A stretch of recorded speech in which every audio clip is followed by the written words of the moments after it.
If you wanna go out, we can go out. You can hide away just for one night. But if you wanna cry, just let it out. I'm by your side now.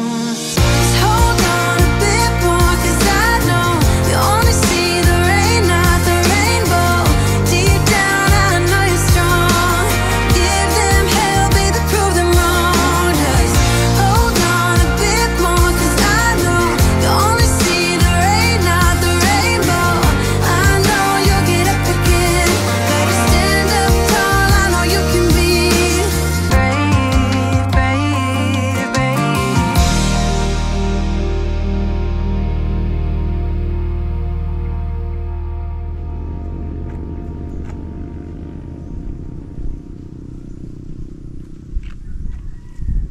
Grabe men, sobrang susolid talaga ng mga kabundukan dito sa Nueva Vizcaya. Talagang mapapahinto ka pagka ganito kagandang view yung makikita mo sa dinadaanan mo. Sarap, sariwang hangin. Tapos napakaraming puno sa paligid natin, talagang nakakagaan ng pakiramdam. Kamusta kayong lahat? Sana ay nagustuhan nyo yung nakaraan na ginawa natin na pagka-camping kung saan saan. Ngayon nga pala ay naisipan ulit ni Mamen na umalis. Pupunta tayo sa isang lugar na syempre ay maganda, dahil gusto ko na maipasyal ko kayo at makakita kayo ng mga magagandang tanawin dito sa Nueva Vizcaya. Tapos kung saan tayo abutan ng gabi mamaya, siguro ay doon na lang ulit tayo matulog. Kahit saan naman, basta safe tayo, ay G tayo dyan. Sulitin muna natin yung napaka gandang view dito sa gilid ng daan.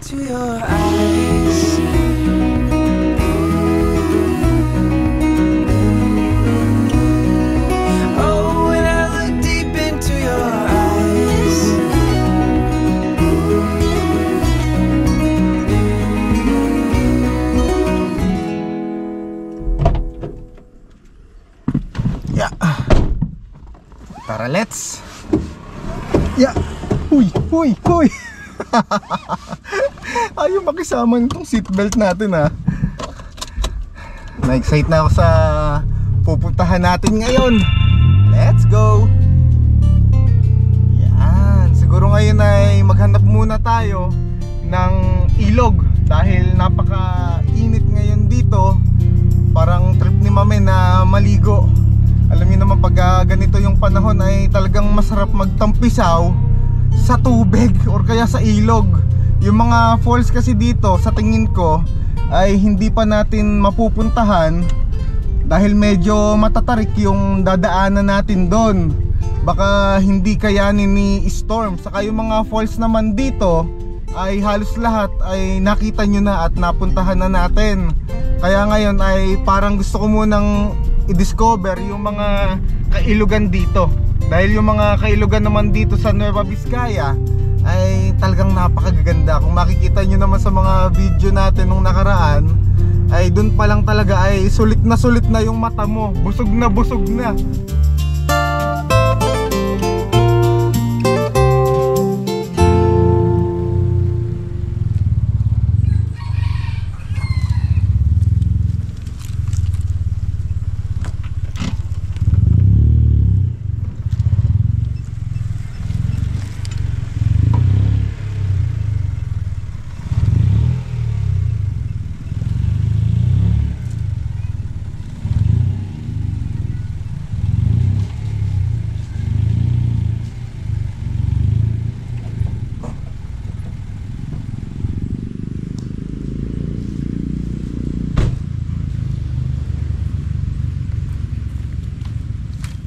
Ayan, dito tayo sa spot natin ngayon, matutulog. Nakita naman kung gaano kaganda yung spot natin ngayon. Solo flight na naman natin tong napakagandang lugar. Kaya samahan nyo si Mamen ha, at ililibot ko kayo dito. Ayan, medyo kumukulimlim na naman. At ito na naman ata ang sumpa sa atin ng ulan. Tuwing tayo ay nagka-camping ay nag-uulan, or siguro ganito talaga ngayon yung panahon sa Nueva Vizcaya, dahil napapadalas ang pag-uulan dito. Siguro ito na yung panahon ng tag-ulan dito. Kaya masarap din talaga magbiyahe pagka ganitong malamig yung panahon. Kasi hindi tayo masyadong nahihirapan sa init. Kaya tara, sulitin natin yung ganitong panahon, yung malamig.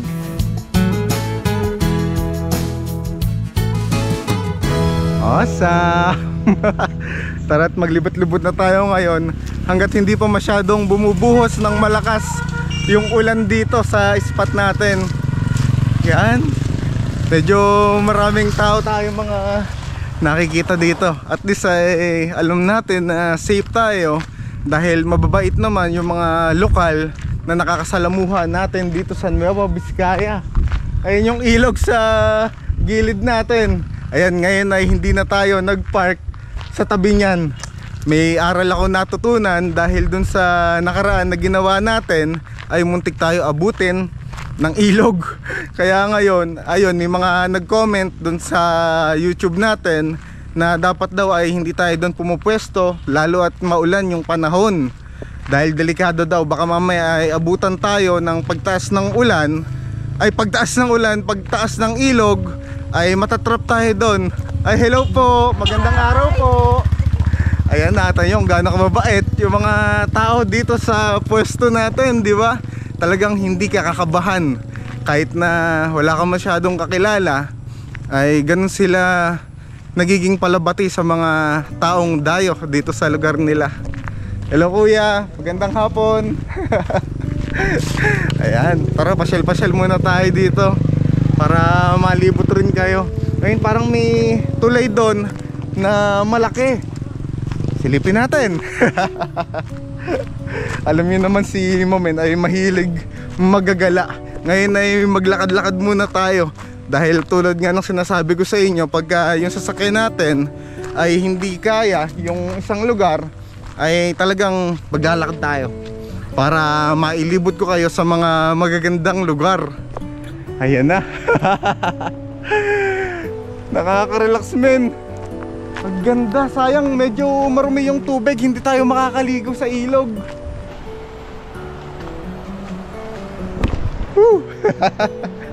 Sana hindi mo na bumuhos ng malakas yung ulan para maigala ko kayo dito sa kailugan na to. Ganda. Sayang talaga. Ay, sa tayo dadaan. Medyo maputik yung park na to. Pero dito tayo sa may medyo mataas na park. Ayan o, ang lakas nung agos ng tubig. Nag-uulan kasi kaya ganyan yung mga kailugan dito sa Nueva Vizcaya. Talagang dumudumi sila dahil yung mga tubig na yan ay nagmula dun pa sa tuktok ng bundok. Eh syempre pag umuulan dito sa medyo mababang parte ng bundok, ay mas malakas yung ulan doon sa taas kaya bumabagsak dito yung mga tubig doon. Sarap sana dito maligo men. Ang ganda naman ng spot natin ngayon ano. Enjoy nyo lang ha. Talagang papasyal at papasyal tayo kahit saan pa yan. Woohoo! Ang gaan sa pakiramdam. Palagi ko ay mapapasarap na naman yung tulog natin dahil sigurado mamayang gabi ay bubuhos ng malakas yan. Pero safe naman yung pwesto natin, doon tayo sa ilalim ulit ng puno nagpark. Yung puno naman na pinaglagyan natin kay Storm ay safe naman dahil medyo nakatumba naman yung puno, hindi tayo mabubuwalan oras na lumakas ng gusto yung hangin. Sulitin na lang muna natin yung ganda ng view dito men. Napakaganda, di ba?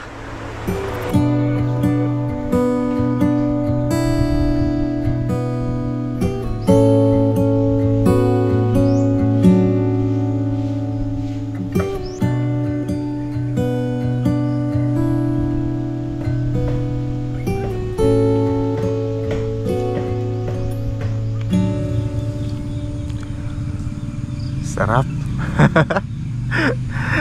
Napasarap yung tulog natin. Kanina nga pala, pagbalik natin dito sa sasakyan ay hindi ko napigilan makatulog. dahil napakalamig kanina dito dahil sobrang lakas ng hangin saka ng ulan. Ayan, kung makikita nyo sa paligid natin, sobrang presko, sobrang gaan na magigising ka talaga sa ganito kagandang lugar sa kalikasan. Para kang bagong panganak na bata, yung parang bagong mulat na sanggol. Ganun yung pakiramdam sa akin palagi tuwing gigising ako sa ganito kagandang lugar. Napakasarap sulitin yung mga ganitong pagkakataon sa buhay natin. Saka ang dami ko rin talagang natututunan sa mga ginagawa natin dito. Maraming aral, kung ano-ano. Marami akong nalalaman na mga bagay-bagay na dati ay hindi ko alam. Ngayon ay unti-unti naipaiintindi na sa atin ng panahon. Alam niyo yung isang natutunan ko dito sa mga ginagawa natin, sa mga paglalakbay natin kung saan-saan, minsan kailangan mo gawin yung mga bagay na kahit hindi ka sigurado. Yung hindi ka sigurado kung may kapupuntahan ba, may kahihinatnan ba, minsan kailangan mong gawin yan. Dahil mahirap mabuhay ng puno ka ng panghihinayang na sana pala ay ginawa mo na yung mga ganitong bagay sa buhay mo. Dahil hindi nga natin masasabi yung oras natin dito sa mundo. Kaya yun yung ayoko mangyari sa buhay ko ngayon. Gusto kong gawin kung ano yung magpapasaya sa akin, kung saan ako makakaramdam ng kapayapaan sa sarili ko. Kung kailangan kong umalis sa isang lugar kung saan hindi na ako nakakaramdam ng kapayapaan, ay gagawin ko. Kasi ayoko na ng negatibo. Ang gusto ko na lang mabuhay ng tahimik, payapa. Kasi napakasarap mabuhay. Ayoko masayang yung buhay ko sa mga pag-aalala na hindi naman importante. Mas gusto kong ubusin yung oras ko sa mga makabuluhan na bagay. Ubusin yung oras ko kung saan ako magiging masaya. It's been so long, I know, but I'm finally coming home. Till then I'm dreaming of your heart, your eyes, our love.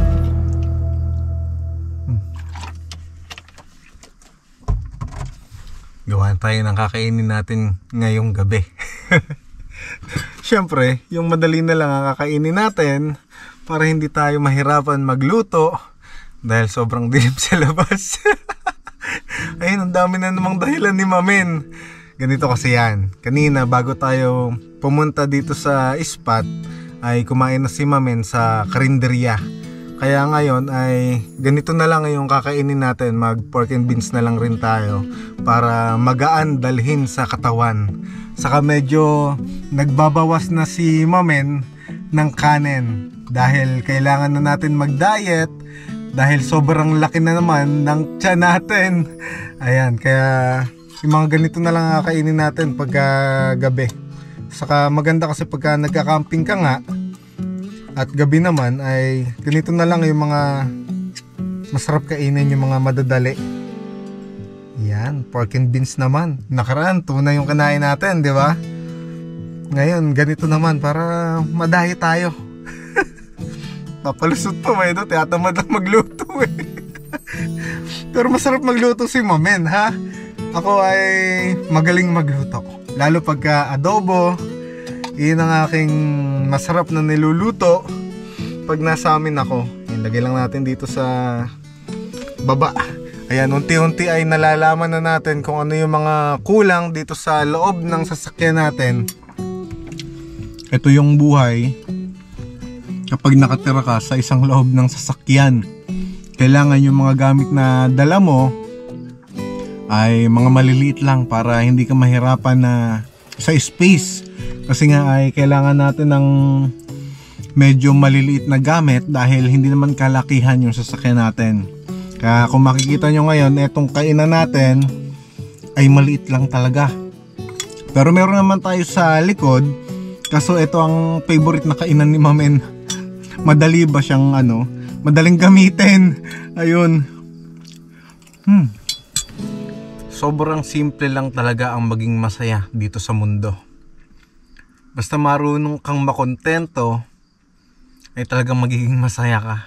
Yung tipong papahalagan mo lahat ng kung ano yung meron ka. Napakasarap. Tingnan mo, nakatira tayo ngayon dito sa loob ng maliit na sasakyan natin. Pero iba yung saya na nararamdaman ko talaga. Habang ginagawa natin to, pangalawang araw na, unti-unti ay na-appreciate ko yung maliit na space natin dito. Yung kalayaan natin na maglakbay tayo kung saan-saan. Yung mga makakita ka lang ng mga magagandang lugar, ay iba yung saya. Sobrang sarap talaga sa pakiramdam eh. Talaga makukuha mo lang ang tunay na kaligayahan dito sa mundo kapag marunong kang makontento at kapag marunong kang magpahalaga sa mga bagay o tao na nasa paligid mo.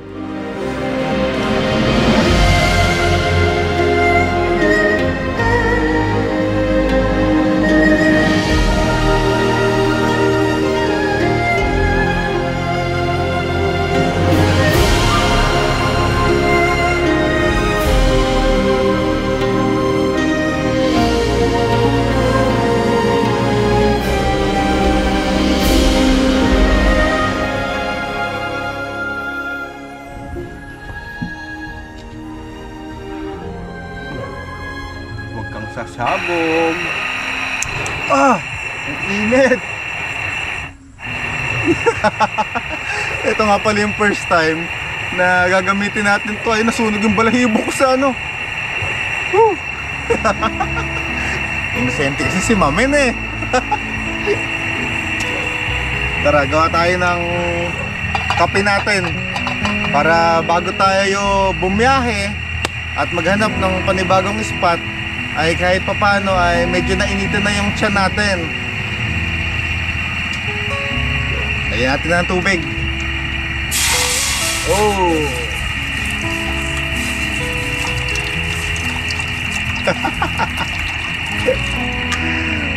Awesome! Diba? Ginagawa na natin to ngayon, Mamen. Unti-unti ay na-experience na natin yung mga ganitong bagay ng mag-isa. Dahil sinasanay ko talaga yung sarili ko na gawin yung mga bagay na to ng mag-isa.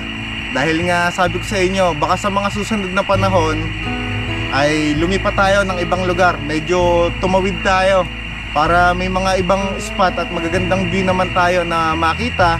At syempre alam niyo naman si Mamen, mahilig tayo sa adventure at mag-explore.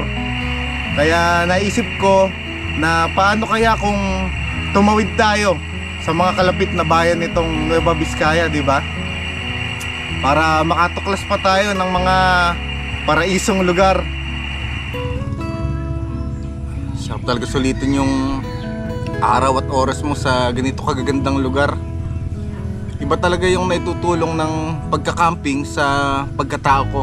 Dito ako nakakaramdam ng kapayapaan, katahimikan. Pag may problema ka, mag-camping ka lang, marerelax ka na. Giginhawa yung pakiramdam mo habang nakakakita ka ng mga ganito kagagandang lugar. Pero yung pagka-camping naman ay kahit saan naman pwede yan. Basta sa tingin mo ay makakaramdam ka ng kapayapaan dun sa pupwestuhan mo, ay pwede ka mag-camping dyan. Wala namang pinipiling lugar ang camping. Basta isa puso mo lang rin yung ginagawa mo.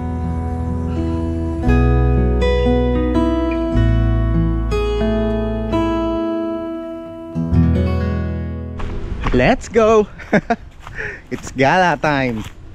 Mag-ikot-ikot na tayo dito sa napakagandang spot natin. Bale mga ilang hakbang din mula doon sa parking ni Storm yung ilog na to. Napaka-presko, no?